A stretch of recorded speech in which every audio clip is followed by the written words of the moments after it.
Greetings and salutations. Hello, everyone. Welcome to Gamersledge Podcast. I am your host, Mark. Welcome to episode 329. It is done. Final Fantasy VII Remake. Joining me this week, first up, the Pokemaster himself, it's Mitchell. Yo. And then next to him is, of course, Matt. Howdy. You gotta say it longer than that for it to switch to. Howdy. There you go. And then last but not least, Emperor Palpatine / Chroma Key Boy, it is Keegan. Hello. You're doing it wrong. Hello. Yeah, you're still doing it wrong. But that's okay. Hi. We love you anyways. We have tons of news because we got the new news site up and running, and it's like put a billion things in the news. So we'll talk about that a little bit later. But let's start by going around the room and talking about what we've been up to for the last week since last we met. Let's start with you, Mitchell. All right, so I've mostly been playing Final Fantasy 14 for the most part. But other than that, I've been playing some Pokemon Sword, working on some shiny hunting there. I've been playing some Animal Crossing New Horizons. Then some Kingdom Hearts 3 a little bit with the DLC. Then I played some Final Fantasy 7 and got through Chapter 8. And then I also played some, what was it? Oh, I finished the first Spyro game today. Yeah. So I need to ask you something, and this is going to lead into our discussion, I think. You had said that you've played Final Fantasy VII, the original, but you did not beat it. Is that correct? Yes. I'm going to recommend that you pause your Final Fantasy VII playing and go play the original. Okay. Mainly because now that I have beaten it, I think you... How far did you make it? Let's just put it that way. Ultima Weapon. After the Ultima Weapon's first appearance. Which is just after you escape from the giant cannon city. Okay. And Cloud becomes amnesiac for a little bit. Okay. Alright. And I But recovered that's- Cloud. But that's about it. Okay. Yeah, so... Okay. I'll wait and I'll talk a little bit more when it's my turn. But yeah, okay. I can't recommend enough. I think you do need to go back. Like, I didn't think you were going to need to play the first game in order to understand the events of the second game, or of the remake. But I think I'm wrong on that. Okay. So just FYI. Okay. I just make a beeline through the story. Don't worry about getting everything, but I would play through the story beats. So you have some idea of what's going on. Okay. And I was going to tell Matt that too, but I know Matt's already played the first one. You did, didn't you, Matt? Oh yeah, a long time ago. I haven't touched it since early 2000s, maybe. I think that So, was the last time I replayed it. yeah, well, you and me both. But the point is that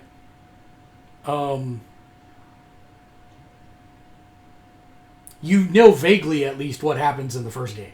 Yeah. And so you're noticing things while you play through now, I imagine. Yeah, there's some things that I'm like, okay, that's an interesting, yeah, there's been a couple of things I've noticed, and that, yeah, I've got thoughts, but I don't have no idea where it's going, but we'll see. Yeah, because if you watched the stream, I was really confused. And you're going to be very confused when you finish it. But I really have come to the perspective that if you have not played the first one, there's no chance in hell this is going to make sense. Mainly because you have to understand what happened in the first game to understand what is or is not happening in this game, is the short answer. And it's I cannot wait to do a spoiler cast when you're done with it, Matt, because like at first I was like, I'm not sure that I really like that ending. And now I'm like, I think it's the greatest thing they've ever done. So we'll see. Because I spent more time chewing on it, and then I started kind of getting some external theories and letting that marinate and starting to expand my understandings, because there are things like you, I was like, that's a little weird. I've only seen that here, or I don't remember that happening there, and that type of stuff, and it all weaves together. So I'll be very interested in talking to you about it. All right. Please continue, Mitchell. I'm sorry. And I think that was about the end of it. Yeah, I think that's about everything. I've been watching some Bleach, trying to catch up with that. Um, and that's been about the whole of it. Keegan, how about you? So I caught up to Black Clover. So, On, not to. The Black Clover is not running away from you. You can't catch up to it. Yeah. oh, it's sort of running away from me. Or in you the can sense, catch up to the end of it. Or the catching up to current where it episode. currently is. Yeah, there you go. There you go. Because on even sounds a little weird. I don't think you're writing it. No. Less weird. Just riding the wave of the story, man. So that was mostly what I did. I did do a couple attempts against Xehanort in the Kingdom Hearts DLC. Got in the first half-ish down. Just gotta get past that half mark and see where it goes from there. Also, earlier today, I was just before the podcast, I decided to hop on Rocket League and play that some, because I figured that my dad would want the TV soon, so I didn't feel like I had enough time to start fighting Xehanort, but he decided he didn't, so then I just kept on playing Rocket League. So Rocket League's a good thing to get a little bit lost in. That's a fun game. It is. Oh yes, I also started the second season of an anime called Love is War. I believe More about the love that- part or the war part? What? Is it more Love, about it the was love more about part the love or part. war It's part? more of the love part. Yeah. There isn't any actual war. It's just two people who are reluctant to show their affections for each other, trying to get the other to show affections for them. Basically, two very, very prideful people who aren't willing to admit themselves. Boy, I can't think of how I'd better want to spend my free time. It is hilarious. It is a really good just sit back and just laugh at these idiots anime. Fair enough. Oh, I think that's it. Oh yeah, homework of course. Played the game of registering for classes too, trying to get that. Oh, yes. all those reflexes training to make sure you click the button at exactly the right time. It's more Yup. competitive than getting tickets at Ticketmaster. Yep. I managed to get all my classes, so yay. Well, that's assuming. Have they said whether you're going to have them? Or are they assuming yes for They're now? assuming we're gonna have class next semester. Okay. I'm having a really weird glitch on my phone. I'm typing a note, but I can't see the text. Interesting. Did you? Blind typing. Yeah, and like every time I go into a note now, I'm just gonna quit out of the notes app and relaunch it. Oh, and now the notes I just made just completely gone. Oof. Fantastic. I was quickly writing down my thoughts of what I've been playing and doing while you were doing yours, and I totally lost. Now I have nothing. Yeah, go, Matt, because I have nothing. And this is why I use paper. So Tree killer. it's a freaking sticky bag.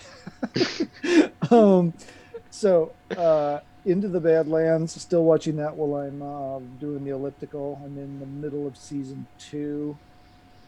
It's an interesting little take on a U.S. based kung fu show.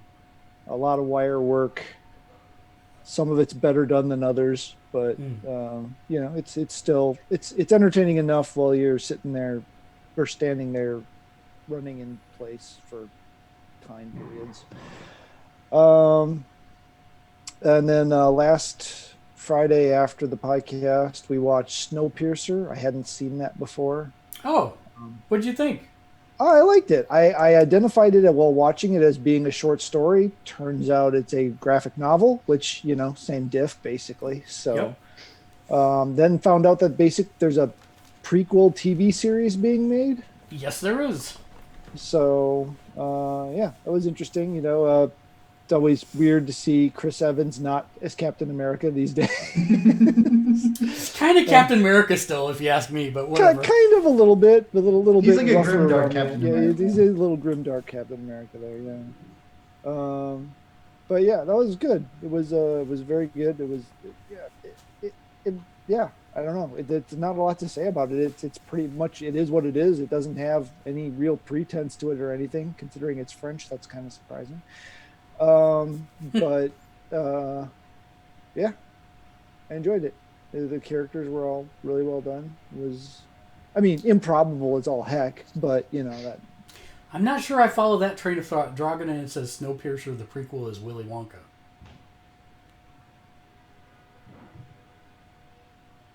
Because there's a guy who owns everything, and people get lost in the. Yeah, I don't know. I don't know. Sure. I'm not quite sure either. So yeah, that's really about it watching wise. Still working on Final Fantasy VII Remake. I'm in chapter 14, which is the chapter that will never end. I haven't even actually started the story part of chapter 14. I'm still doing all the miscellaneous stuff. I think I finished the side quests, but I've got a couple more materia I want to try to grind out, and I don't think I've done all the arena battles yet, so do that. Slowly figuring out the things I messed up so that I can't get all the trophies. Well, I can't get all the trophies anyway, but... He says the guy at the front is the kid that inherits the factory, and the key people all match the other kids on the tour. Interesting. Okay. Yeah.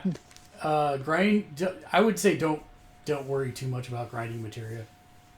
Well, I'm just for the trophy. You're gonna. Hard mode is triple AP. Yeah, I know. We'll see. I think I've got. I wanted to think. Ice is the only attack materia I don't have at least one maxed out on. I think that was the only thing I was really working on. I did get the pedometer one maxed out, so it's doing. Okay. Yeah, I'm a little frustrated because I could not beat the level 1 boss on hard mode. I tried 10 times and wiped. All 10 times. Ouch. Yeah, that battle's hard enough on normal. I can imagine. And you have no items. Especially, that time you're early on. If it's not new game plus type scenario. Well, it is, okay. But you still can't use any items, and right. You get no MP restoration from sitting on a bench. Oof. Yeah, it's crazy. That's all of hard mode, and I just realized because I was like, well, maybe I could still platinum it. I just looked at the list. No, you have to beat every chapter in hard mode if you want the platinum, because that's one of the trophies. Right, the last one you have to beat it in. I'm questioning. I don't know. Maybe I will. I saw a very cool. I think I put it in the chat. Video that showed like the advanced combos with each character. Yeah, you did. I haven't had a chance to look at it yet. You really should watch it because it is really helpful. Really helpful. I did finally beat Jules in pull-ups. My I first hate day you. going against him, it was not good. The second day, it was like 8 tries. And it was just one of those runs where I'd had one of those the first day where I was neck and neck with him, and then he did his fall at the very end. All I had to do was press one more button right, and I would have been fine. You think I could push the right button? No, No. no, it's a horrible mini game, and I should never meet whoever programmed it. That pattern is somehow intrinsically anti-intuitive It is. to move your fingers in. It's just really weird. Or your thumb, I guess I should say, rather. But so yeah, I got that. I also started Spyro the Dragon from the Reignited trilogy. That is a remarkably well and faithfully made game. I mean, there are some nice additions, especially considering that was pre-dual stick, so you had to do shoulder button camera. So it doesn't do that, thankfully. But Mitchell made it to the second game, and even though they're in the same engine and they're made at the same time, it's faithful enough that the second game still looks better than the first game. There's just like more detail in the walls and stuff that isn't in the first game that is in the second game. So it's not like the graphics like all of a sudden up-res more or something. It's just little details that weren't in the textures and in the stuff in the first game that are showing up in the second game. So I thought that was an interesting little touch. Let's see, and then I've been playing Resogun when I only have a few minutes to play. I finally got a new high score. It's been forever since I got a new high score. It's like 63 million, which is still like makes me 10,000th in North America or something like that. You know, that people who are good at that game, it's insane. I can't even make it to the end on the second difficulty level, playing from the beginning through. That is a remarkably hard game. It is a very hard game. I agree. Fun, but hard. And then I did try out Dirt 2.0. I think I actually did this before last week, but I don't think I brought it up. That is a game with absolutely zero tutorial, uses all of the hardcore lingo of that sport. So you have no idea what anyone's talking about unless you are heavily into that sport. And you can be driving at night and your headlights will break and then you can't see the road. And then you get to the next checkpoint and you pay the money to have your headlights fixed and they still don't work, which I don't understand. That sounds dirty. Yeah, no, it was. It wasn't bad, and I mean, it was more arcadey than I was expecting. The driving was. It's not GT or Gran Turismo level of sim. It's not arcadey, but it's more arcadey than I was expecting. But yeah, it's like feather the right, left uphill, 7, 3, 5, 9.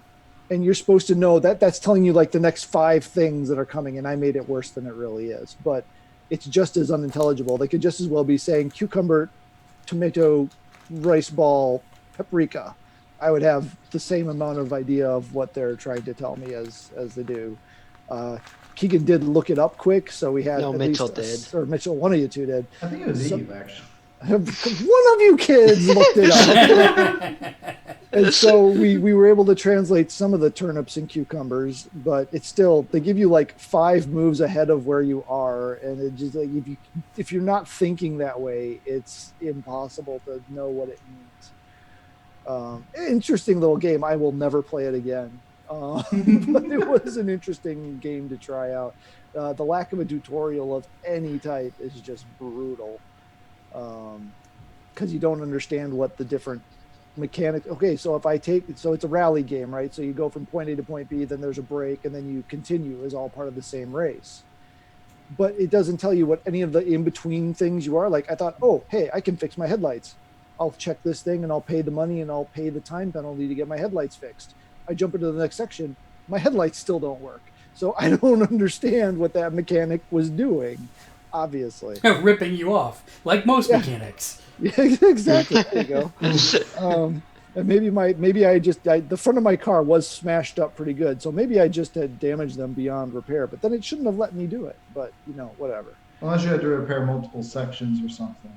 something. You had to repair the bumper before you repair the headlights or some stupid thing. Who knows? But the game does not tell you that. So, but yeah, that's really about it. On the comic front, I made it through my stack of champions, which got canceled. Apparently, I got to the last issue. I was like, "We're so sorry that we're disappointed that we're not able to take this story further." I'm like, "Wait a minute, this is your summer event. Why is the book that's a part of your summer event characters getting canceled?" Okay, whatever.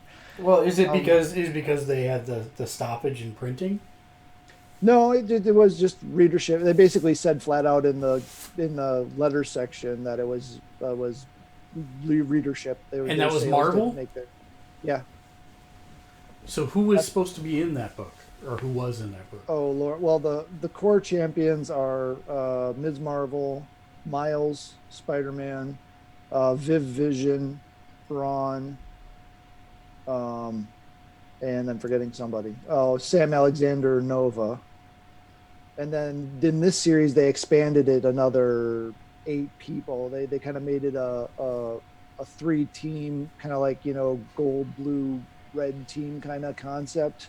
So they had a bunch of new characters whose names I can't remember because there wasn't enough issues for me to remember. Cool powers, good group set. It was what the heck's his name? Zub. It's his first name. Can't think of his first name, but was the writer on it. Zub. Did a good job. I thought he had a really good dynamic. It was, very much, it was Teen Titans-esque, right? It's, they're all teenage superheroes kind of getting to that point where they're, getting a little older and a little more experienced. So it was, I thought it was a really good dynamic, a good book. And like I said, the whole Outlawed thing is one of the summer events, which focuses around those characters. So it seems weird that their main book got canceled. I mean, Ms. Marvel still has her book, Miles still has his solo book, but as a team, they're gone.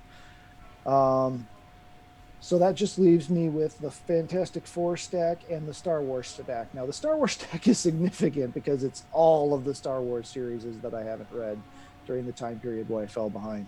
So that stack is significant. So that's going to take a bit. But yeah, next project is actually getting these things all cataloged and actually packed away, which takes time and energy. Yep.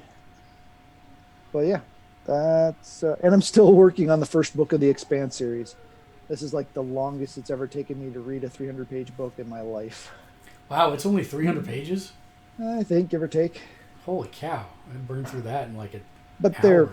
it's a 3/4 size paperback. Oh, right? got It's it. like Got it. 3/4 of a hardback. So it's Well, I don't have a very long list. I reached level 100 in Fortnite on my battle pass, which puts me at like level 119 or something like that. I wasn't very highly leveled before I started the battle pass.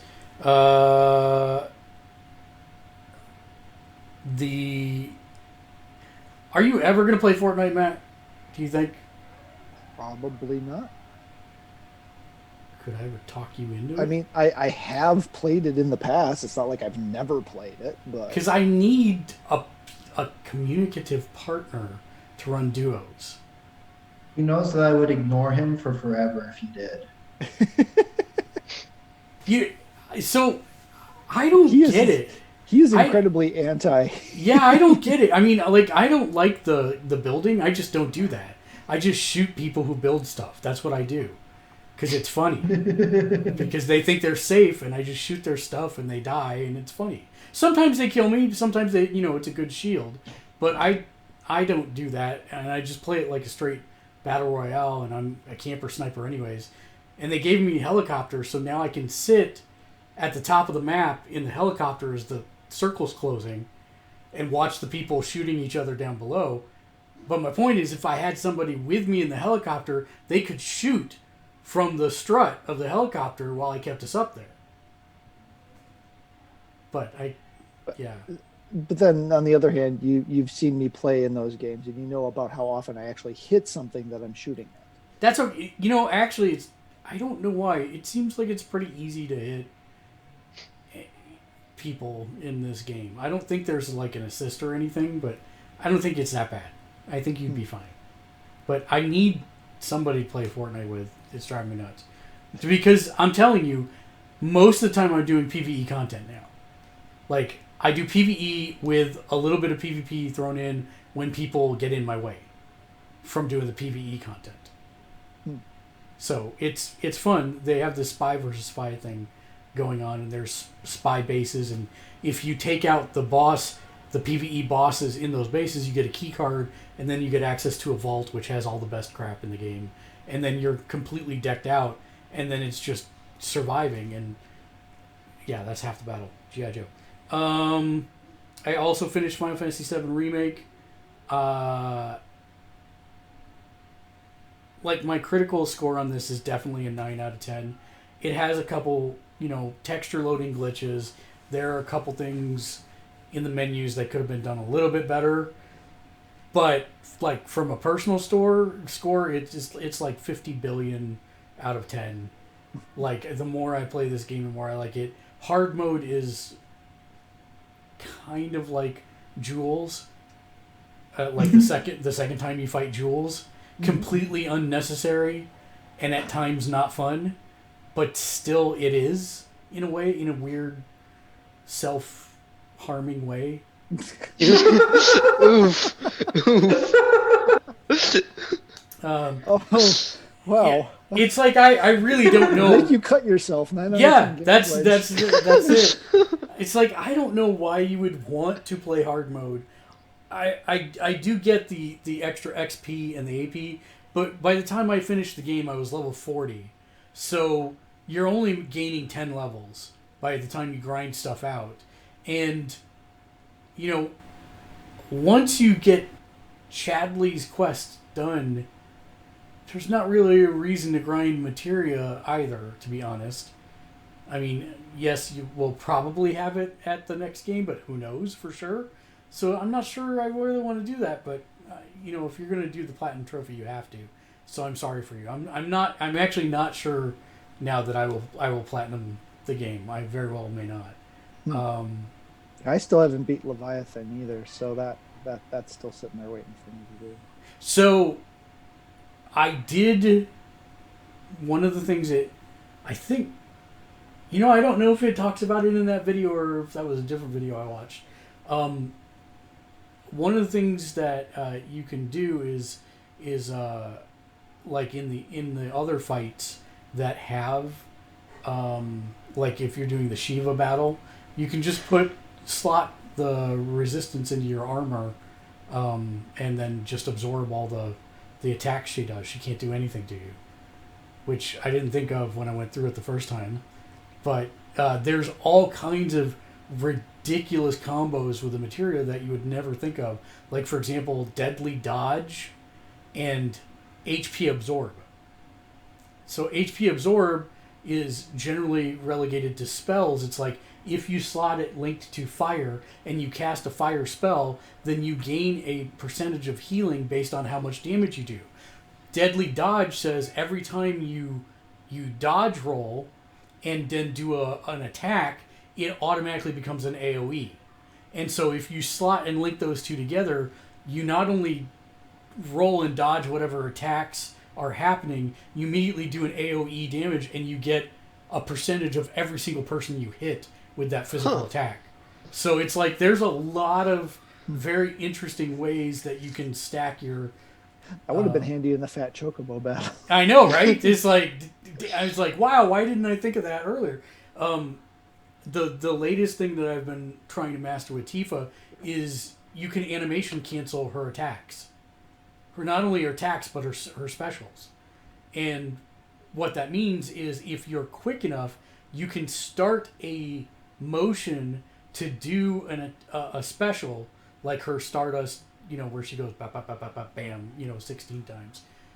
And if you dodge roll out of it at the last second, it does not spend your meter and it does not do the move. So you can be a little bit more responsive that way.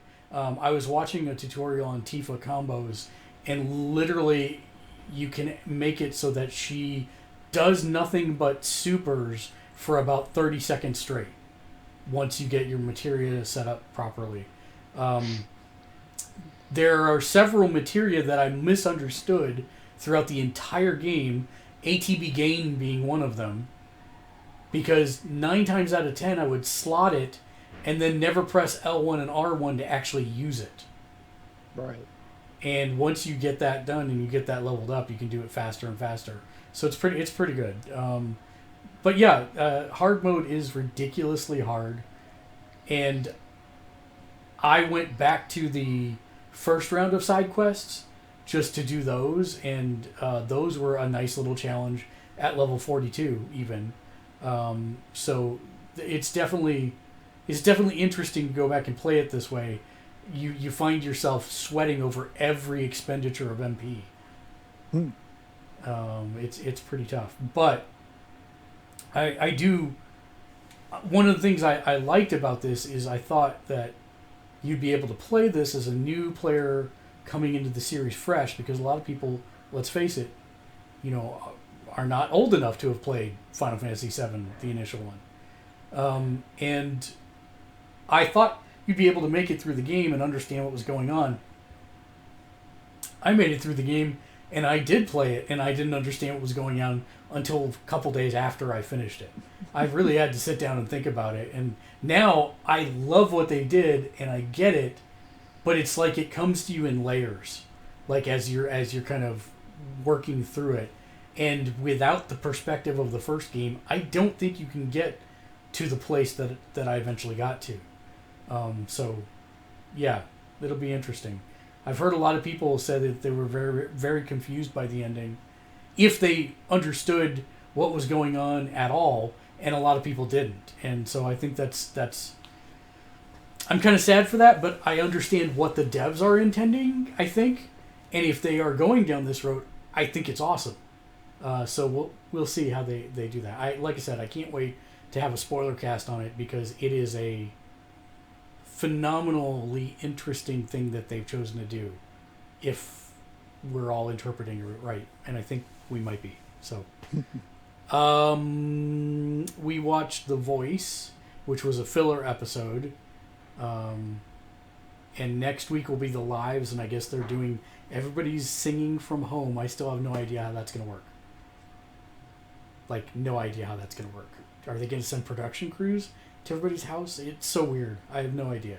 I got to be honest. That's half the reason I want to watch it now, is just to see how they're going to do this. It's crazy.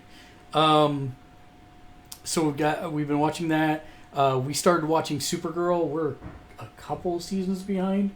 We're still in the season where I guess Red Sun is happening. Last time I watched, her costume hadn't changed yet, so. Her costume hadn't changed yet. Yeah, like, was it season 3? They changed her costume, got rid of the skirt or something. So the last ones I watched were before that. Oh, okay.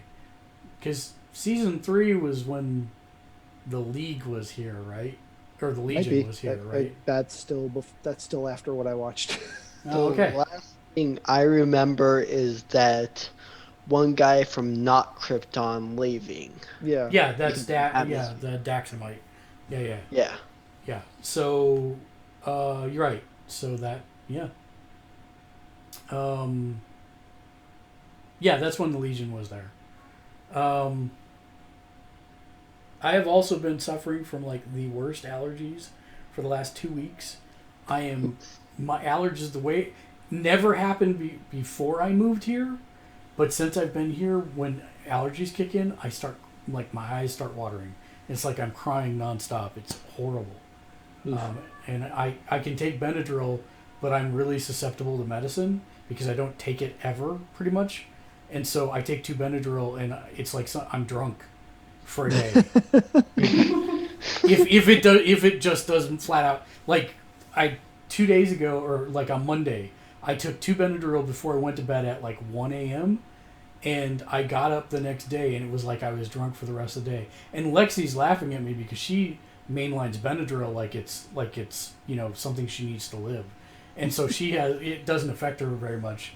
But if she's having like a bad breakout or something like that. It'll help with it. But man, I'm telling you, it's Maybe you should only use one. See how that works. So that's what I did today, and the problem is my eyes are watering again, so it's no good. I'm gonna have to figure something else out. And I don't think. Oh, the other thing that I watched, which I did want to talk about because it is an amazing thing. If you are at all interested in music, there is a guy based out of Vancouver, British Columbia, Canada, that has been doing interviews with mainly musicians, and to be honest, mainly rap and R&B musicians. But he himself is actually a punk artist, and punk is his favorite genre. And he has interviewed punk bands as well, but not nearly as many as everybody else. And this guy has interviewed everybody, like Lady Gaga, Jay-Z, Beyonce, and every rapper you can think of. And he is a super nerd, but he has done more research than anything I've ever seen. He brings gifts to people and gives them to these artists to tell a story. So he's giving them something that's actually super hyper personalized to them, and then asks them why it's personal to them. And these people are freaking out because how does he know this? And he'll bring up like people from their past, best friends from their past. He'll talk about, he'll do like the Kevin Bacon kind of thing of why is this person important to you? And they say, I don't even know who that is. And then he will like give them records from 1956 that has a producer that happened to be the best friend of their father.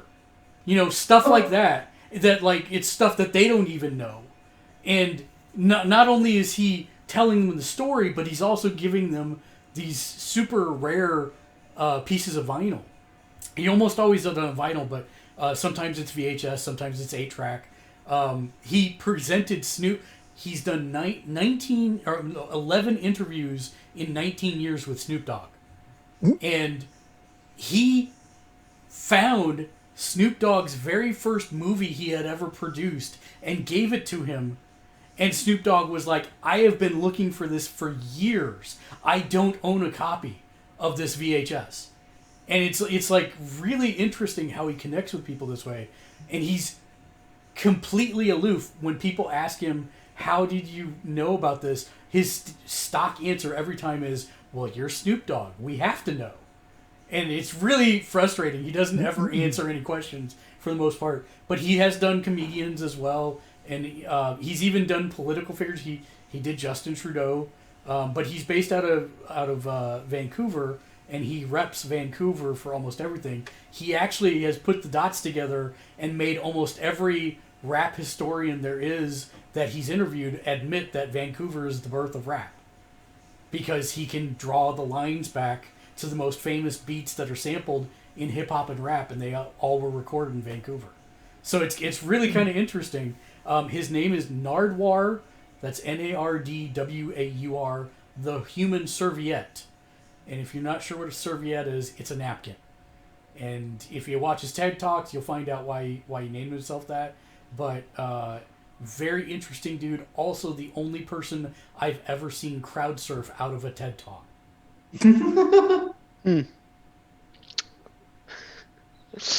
That'll probably never happen again. Yeah, probably not, actually. And he said, yeah. Anyways, it's rather insane. I was watching it.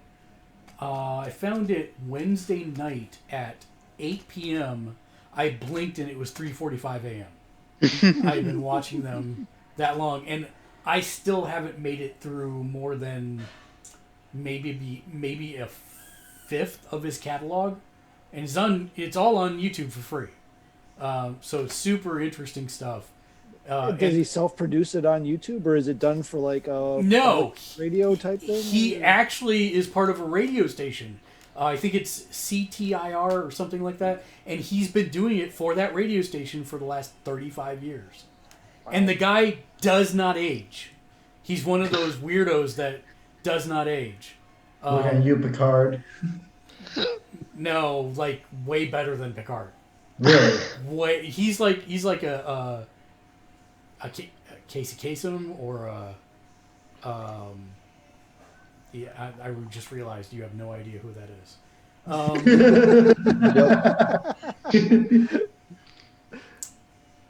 Yeah, well, Dick let's put Clark it this for way. many years. Yeah, well, yeah, I was gonna say Dick Clark, but if he But then doesn't they won't know who Casey that is, Kasem or yeah, he's not yeah. gonna know who Dick Clark is. But yes, I mean it's literally that kind of situation.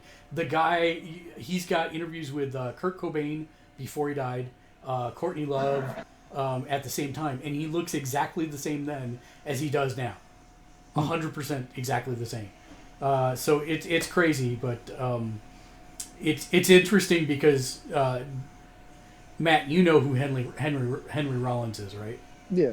So he interviewed Henry Rollins right after he got out of Black Flag and started doing his own stuff at that point, which was like 98, I think. Ish, Yeah. And Henry Rollins is a no nonsense kind of guy, is the way that I would put that. Yeah. At least the persona is. Yeah, I think he is to a point as well. And he's trying to strong arm Nardwuar, and he gives him an ultimatum. He's like, we're not going to sit here lollygagging. That's not what he said. Lollygagging for around with an interview like this. You've got exactly 2 questions left, and so Nardwuar just turns around and says, "Well, let me put the ball in your court. Here's what I wanted to ask about. Why don't you just pick the 2 that are the most interesting to you?" And he rifles off like 16 things that are incredibly personal to Henry Rollins, and you can just see his mind working from, oh, I thought this was going to be crap, to, oh, this guy's really done his homework. And then he even says, I think you're weird, but I respect the hustle and, the amount of stuff you've done. And he's like, let me address as much of that as I can. And I was like, wow, that's a way to turn around an interview right there. Yeah. And now he's done like several with him over time. And you can tell that every time he's there, he's not like, he doesn't like him, but he really respects him as a interviewer. So it's kind of interesting dynamic to watch. And I did just find he did interview Weird Al, and it's like he's interviewing himself a lot, pretty much. It's very interesting to watch them go. But anyways, Nardwuar, the human serviette. I don't know how. I've never heard of this guy before now. I mean, this is something I should have found 15 years ago, easy. And I don't even know how I found it this time, but I've been going back to him. That's pretty much it. Jack's been a very dull boy. Lots of work. Casey Kasem is Mark. No, I wish I could be Casey Kasem, but I'm not. Battle of the Planets, Gotcha Man, Scooby Doo.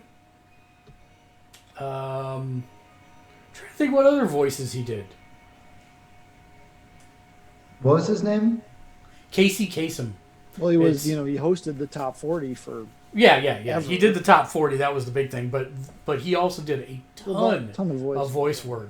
Yeah, a ton of voice work. For yeah. Yep. And was he? Was he what?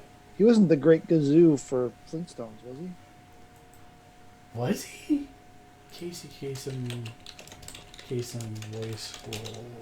He did some Transformers. Yeah, I knew he did. Oh yeah, because he did Wreck Guard, didn't he? I don't know. I'm not looking that closely into it. But yeah, the American Top 40 went for like, I don't know, 30 years, 40 years. It was 1970 to 2009. Yeah, so almost 40 years.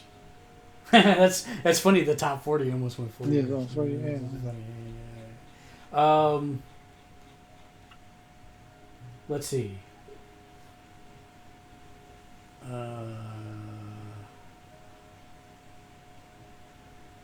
Yeah, he was definitely Shaggy. He was Teletran 1, Hmm. first Transformers. He was in that original Hobbit thing in 1980s. Oh wow. He was Cliff Jumper in Transformers the movie. Hmm. I didn't realize that. I think he did. Yeah, I think he did a couple of different roles. Yeah, he did. I'm looking to see. He was a DJ in Rugrats. Mm-hmm. I did not know that. And a lot of Scooby-Doo. A lot of Scooby-Doo. Every Scooby-Doo thing up till, gosh, early Probably some of the 2000s. newest. Oh my God! He was Robin in the 1968 Batman Superman hour. Really? I did not know that. Or you not? I knew him. I thought he did Super Friends. Yeah, he was Robin in Super Friends. I knew that. But I didn't know that he did the Batman Superman hour. I thought that was somebody else. All right, cool.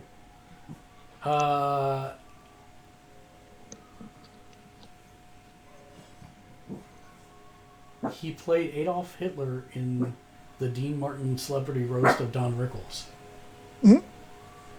Okay then.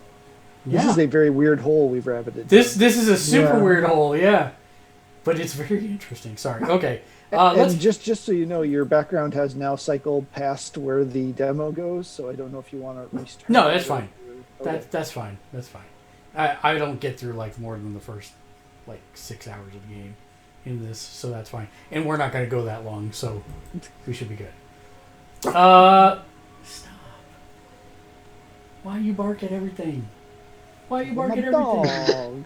Yeah. You were petting Wed. I know. I know. I'm not crazy. Let's see if we- Oh, now you're giving Wedge a hug. There you go. There you go, buddy. He just pulled a dog out of Wedge. That's right.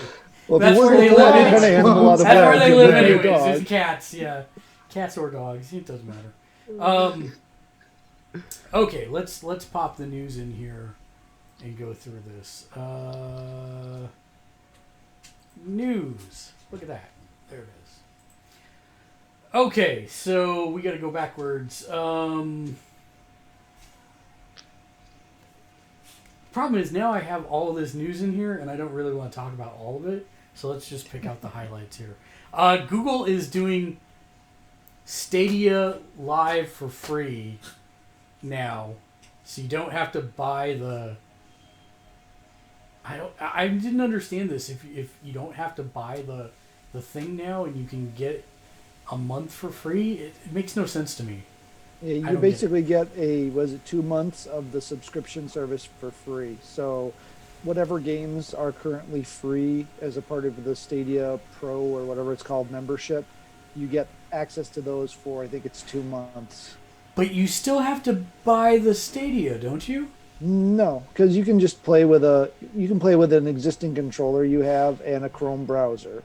So you don't have to buy anything, assuming you have a controller or mouse and keyboard, and it's a mouse and keyboardable game. So here's the question, the real question I'm getting to, though. Do we care? I thought about it for like 13 seconds and decided no. Because I don't see... None of the free games were anything that I was interested in. You know? Yeah, I don't see how this lures anybody. I mean, I guess if you don't have a good PC and you don't have a console, then maybe this is a temptation for you. That's the only use case I can really see. Yeah. I mean, eventually there is supposed to be a free tier, right? Basically, since they've limited the resolution now too, they've basically made the free tier, which is what everyone's getting, whether they're paying or not. So that was supposed to happen early this year. So I guess I don't know if that's been put on hold because of everything or what's going on with that.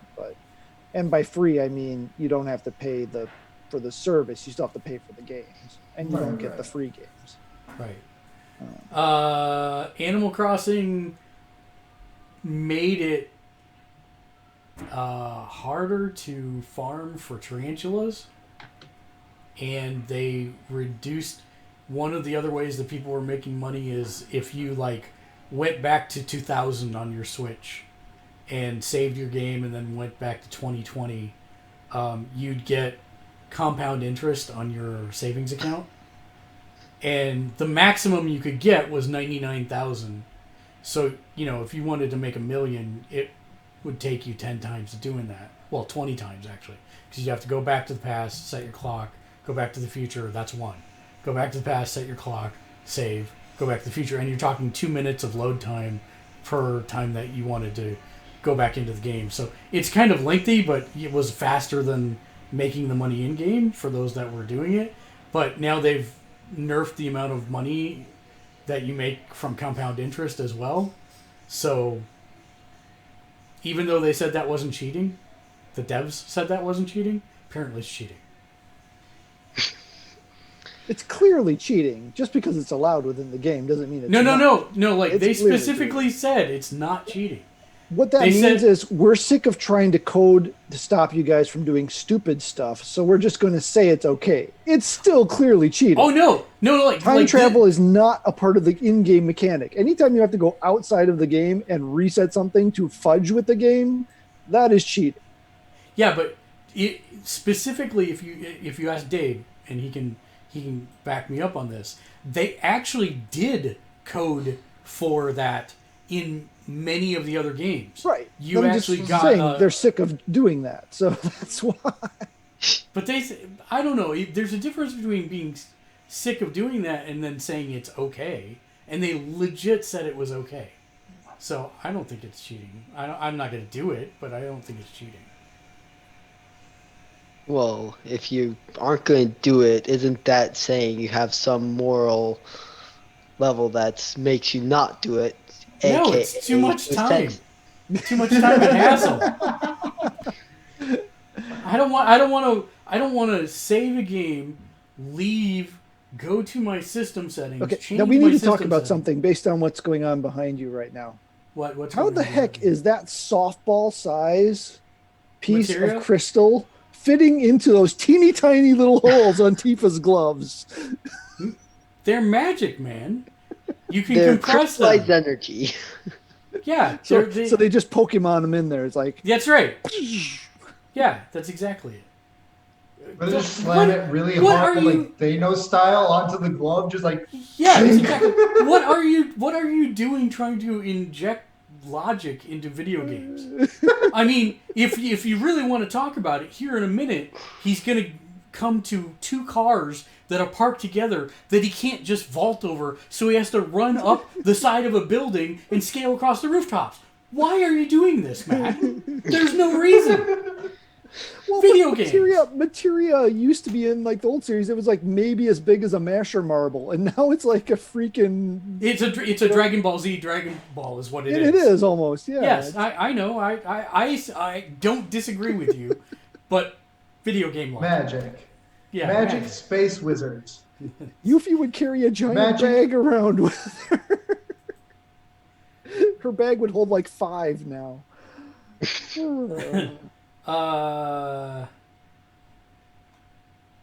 Anyway, sorry, derailed. No, that's okay. I'm trying to find.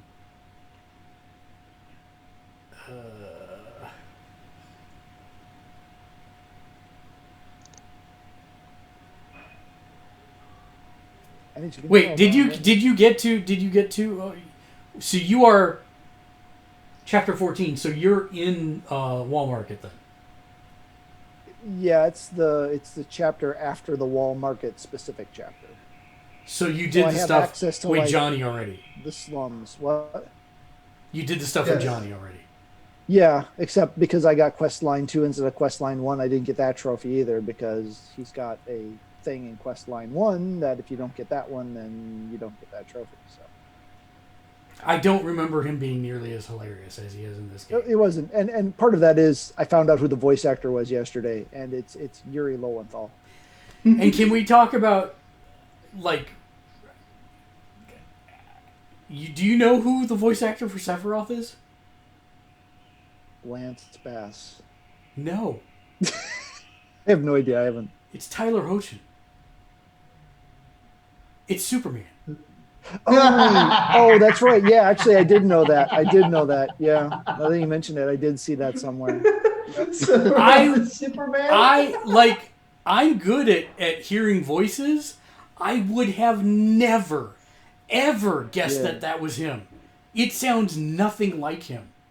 And not in a like a digitally modified way. He's just got to be doing a good voice. Yeah. It's crazy. I would have never got that in a million years. Let's see. I'm trying to see if there's any new stuff. Nothing really cool there that we need to talk about. There's so much of it.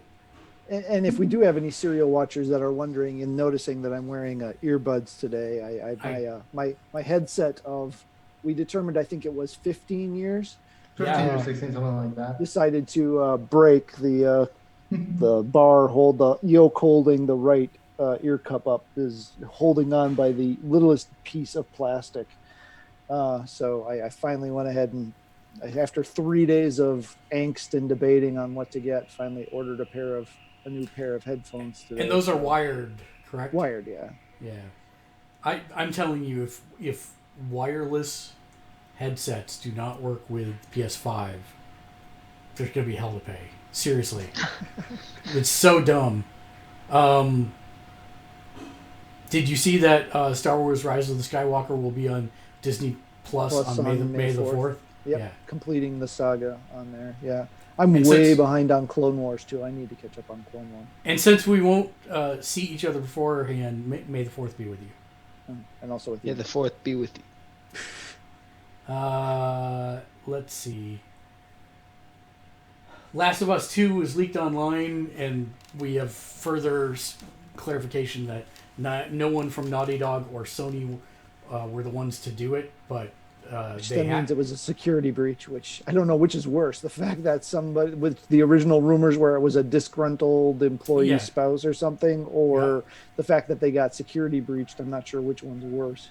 Yeah, but they say they know who did it, and if that's the case, then probably there's going to be a federal lawsuit and all that good stuff. One of the mental health consultants for Hellblade, what's the full name of it? Hellblade. Senua's Sacrifice. Senua's Sacrifice. Thank you. Passed away from COVID, which is super sad. Ooh. She was 45. I'm super bummed that is an Xbox exclusive, the sequel, or prequel, or whatever it is. Is it? Yeah. Oh, that's right. They bought them, didn't they? They bought Ninja Theory. Well, it'll be on PC, though. Yeah, but I don't do that. You should. It's fun. Yeah. What's it doing? It sounds so dejected. 2K has confirmed there will not be a WWE 2K21, but there will be a WWE 2K Battlegrounds game.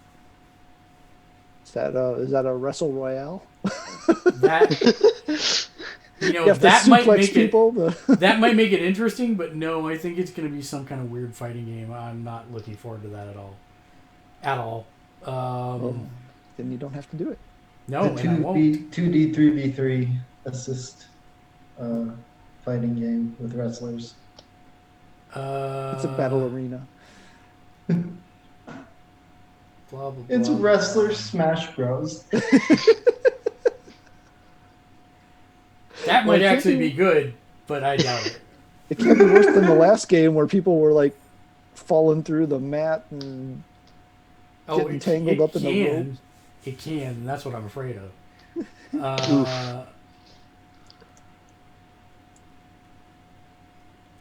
Well, while you're looking, a thing that popped up I saw on my thing just before we started here, and I don't think made it to the feed. Evo for this year has been canceled, but they're going to do an online event. Which with more details to come. It looks like it's probably going to be more of like an exhibition type thing rather than, for titles, because there's no way to control the environment with the online component. So the final season of Marvel's Agents of S.H.I.E.L.D. is 1 month away. Yep. I am. M&A. I think 1.5 seasons behind. Ah, how did that happen? That's a great. Oh, because freaking Hulu. Hulu only keeps the episodes for so long, and we got behind, and then we couldn't catch up. Yeah, that's So- happened to us with a couple shows. I think where we left off is the dude who phased into the wall, and then Coulson showed up somehow. Oh, you're only a season. You're only a season behind then. Okay, yeah, or the not Coulson, I should say. I don't know. I don't know anything about that. I want to know, but yeah. I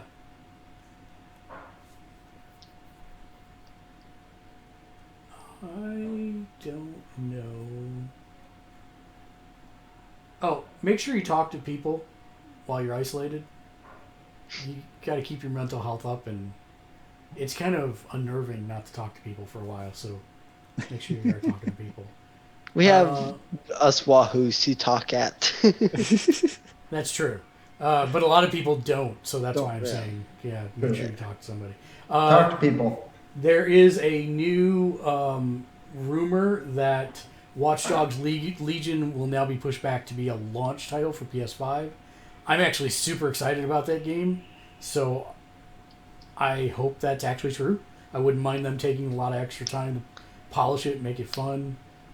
It makes Yeah. sense. Yeah, I mean, it does. they're a big launch. They like their launch titles. Yep.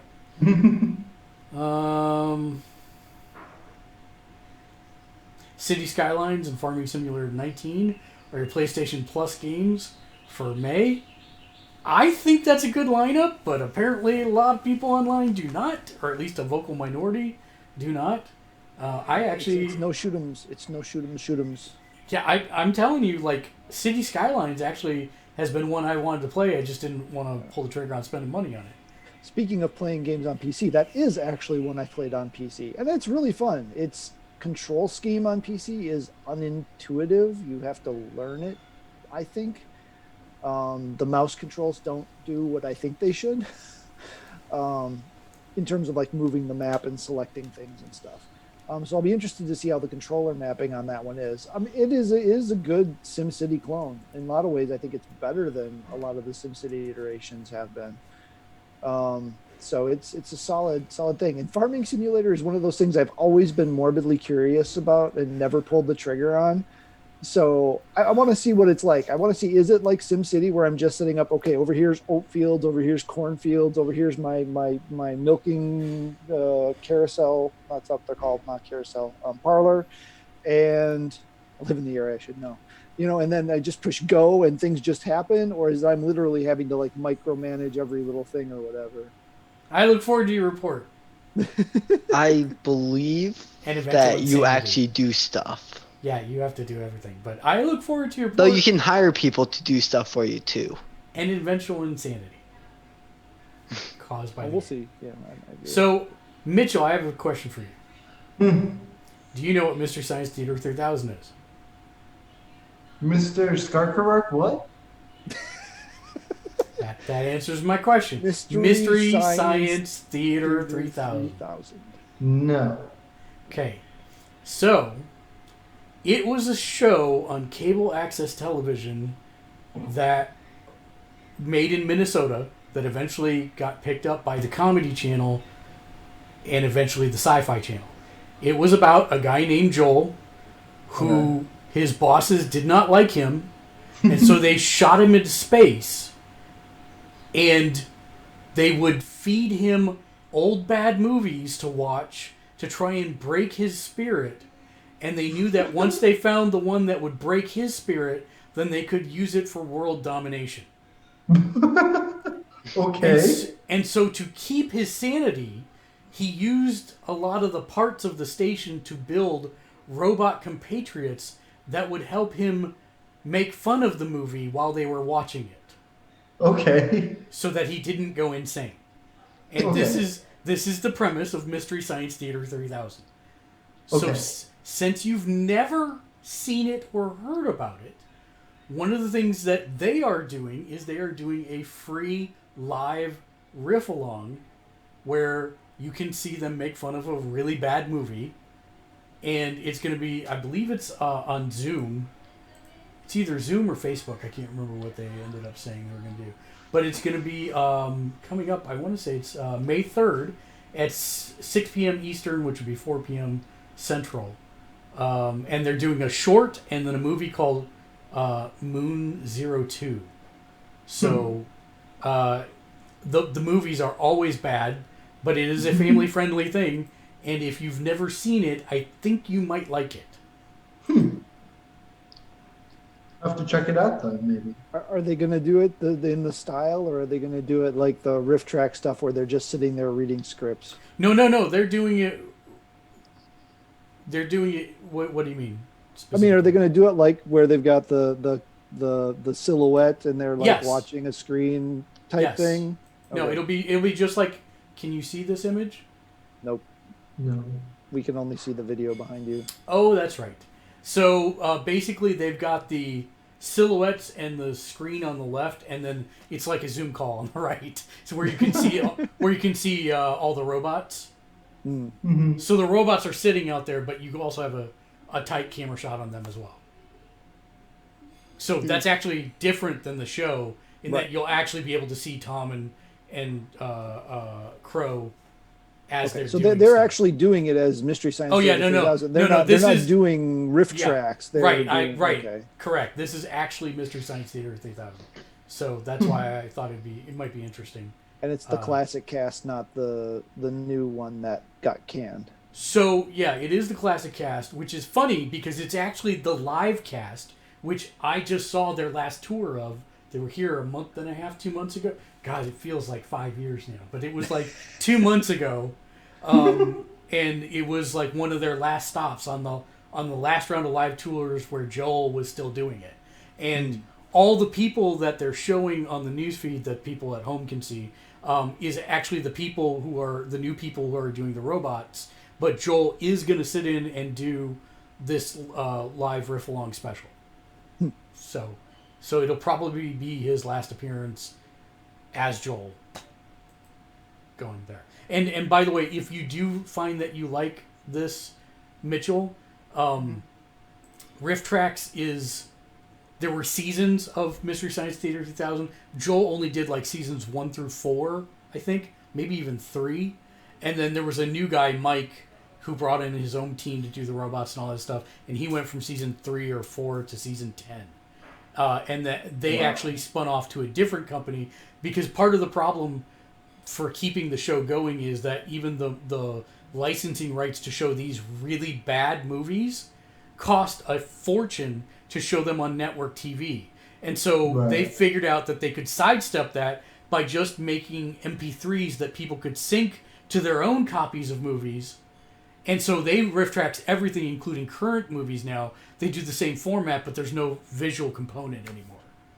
So Mystery Science Theater has an overlay, and they're actually riffing over the movies, whereas Riff Tracks does not, which is what your dad was asking about. And then Netflix has a third generation of Mystery Science Theater 3000 on it that ran for 2 seasons. And that has Felicia Day and Patton Oswalt, and I'm trying to think, Jonah Hill as the guy that gets shot into space.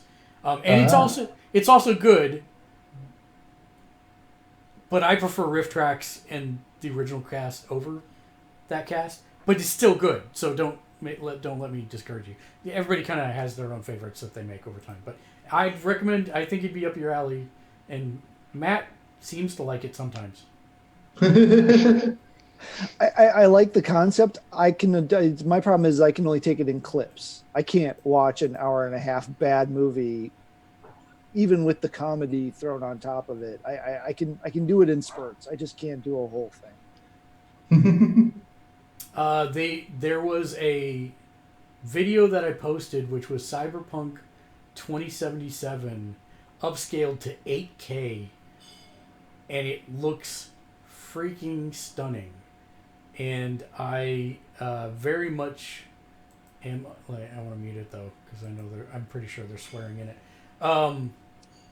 But yeah, it looks phenomenal.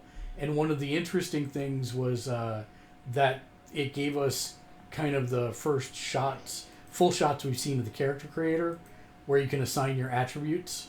And Right. I totally know that I'm going to be a net runner, so my tech is going to be 9, and my intelligence is going to be 9, and my physical skills are all going to be dump stats. They're all going to be zeros. I wish it was coming out now so bad. I bet so does CD Projekt. But the good news is, and I don't think we covered this before, is they did release new dates for Last of Us Part 2 and Ghost of Tsushima, which will be coming out in June and July, respectively. Yep. So we'll have something in a month. Yeah, it's. Oh gosh, I need to look up the dates. I don't remember what the exact dates are, but I want to say it was June 7th and July 15th, maybe? Something like that.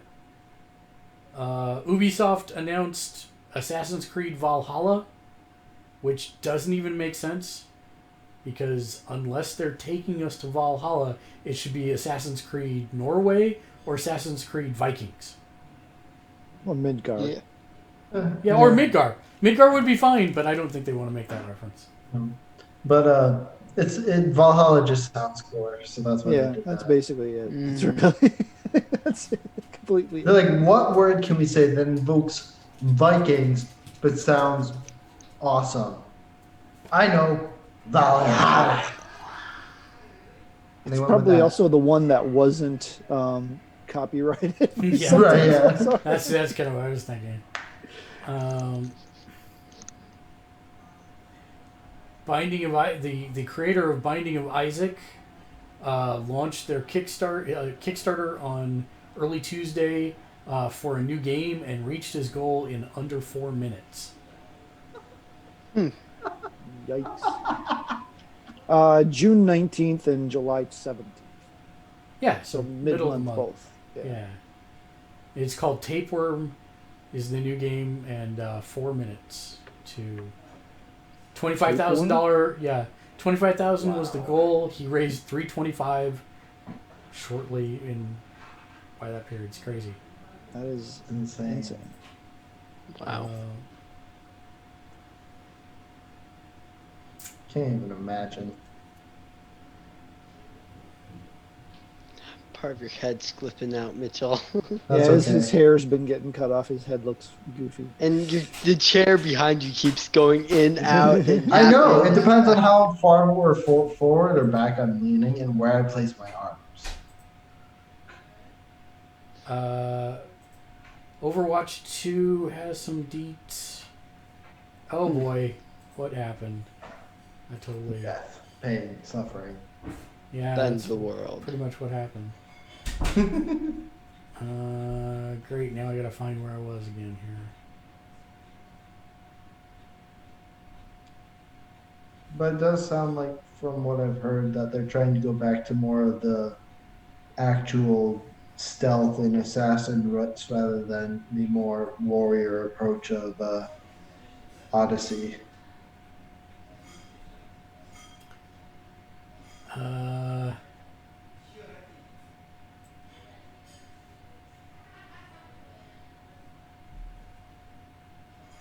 Oh, that's close. There we go. So yes, they basically said that the release date for it, still isn't gonna it hasn't been released, but it will be 2020. Was the last thing that we saw. What else? Elite Dangerous has a new giant dropship.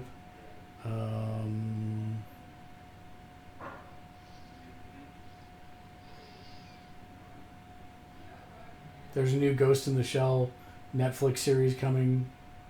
It's out. Yeah. Anybody watched it yet? No, No, I think Eve might have watched a couple episodes. It's actually a sequel. It looks like to the original standalone complex. So haven't gotten around to it yet. Makers of Jackbox are launching a celebrity live stream show for charity, so that should be interesting. Interesting.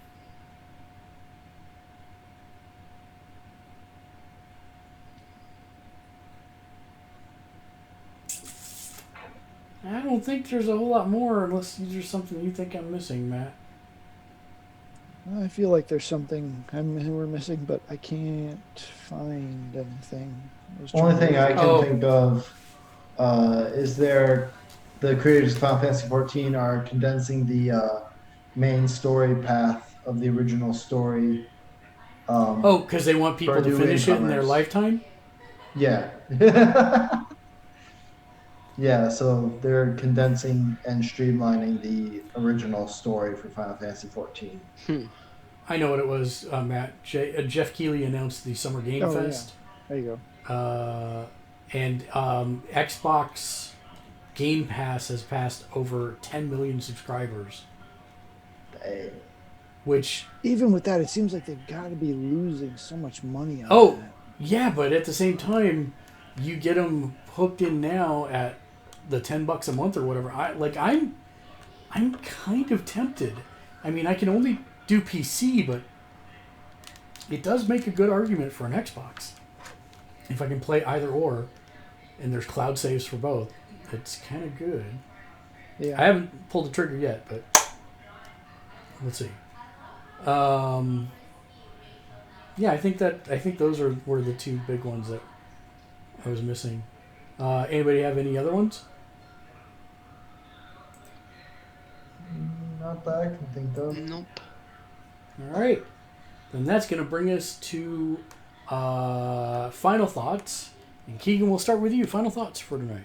Final Fantasy 7 Remake still looks awesome and still looking forward to it. Just still gotta get through the ending of Kingdom Hearts DLC. Through the DLC, yeah. Clarify. Then Mitchell. Guess I gotta go back and finish Final Fantasy 7, the original. Yeah. I recommend it. I would recommend it. I mean, I wouldn't spend a lot of time grinding out extra stuff. I'd just Right. beeline the story, but yeah, I would highly recommend it. And then that way you can be on the spoiler cast when you beat it too, and we can all discuss. Matt, final thoughts?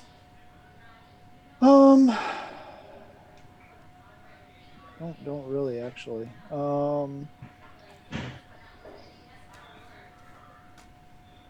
No, I guess interesting little thing. I had my phone, USB-C charging port. All of a sudden today, wouldn't charge. Just wouldn't charge out of the blue. Just stop, wouldn't do it. Did you reboot it? Yep, nothing. Huh. And I discovered if I pushed in really hard on the plug, it would charge for it would start, and then the minute I let go, it would stop. So I took the compressed air, and I was blowing out the thing just to see if there was nothing. I was finally like, well, okay, let's try this. And I'm trying to think, what could I use to get in between the USB port, the chip port in the middle, and the housing? What could I use? I finally decided, okay, non-conductive, not going to leave much of a mess, thin enough, toothpick. All right, so I go get a toothpick. And I pulled out so much pocket lint out of that port. I'm surprised the phone never caught on fire. Like legit surprised the phone never caught on fire, because that's what you use to, that's one of the tricks you can use to make fire starter, right? Is take lint from like the dryer and melt some paraffin wax and make those up, and that makes really good fire starter. So yeah, after I got done with that, boop, plugs in, no problem. So apparently I have very linty pockets.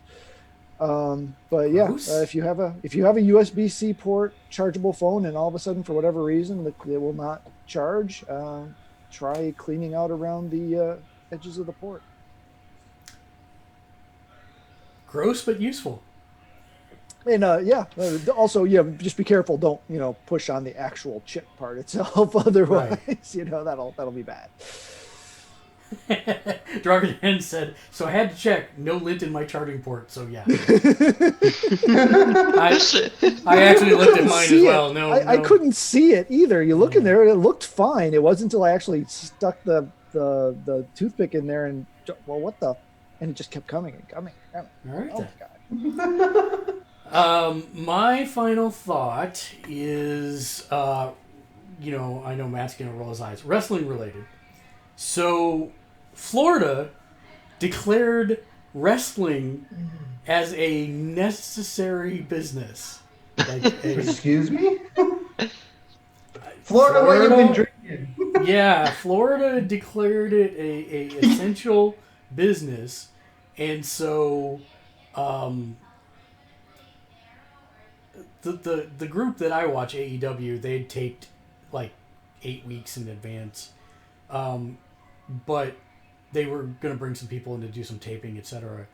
But the WWE was making a fuss, and I think they went to lawmakers, and the state tried to say that, this is going to bring revenue to the state, but they still can't have any crowds.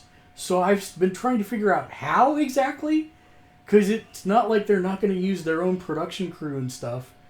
I don't see a way that the state makes any money on this, but I digress.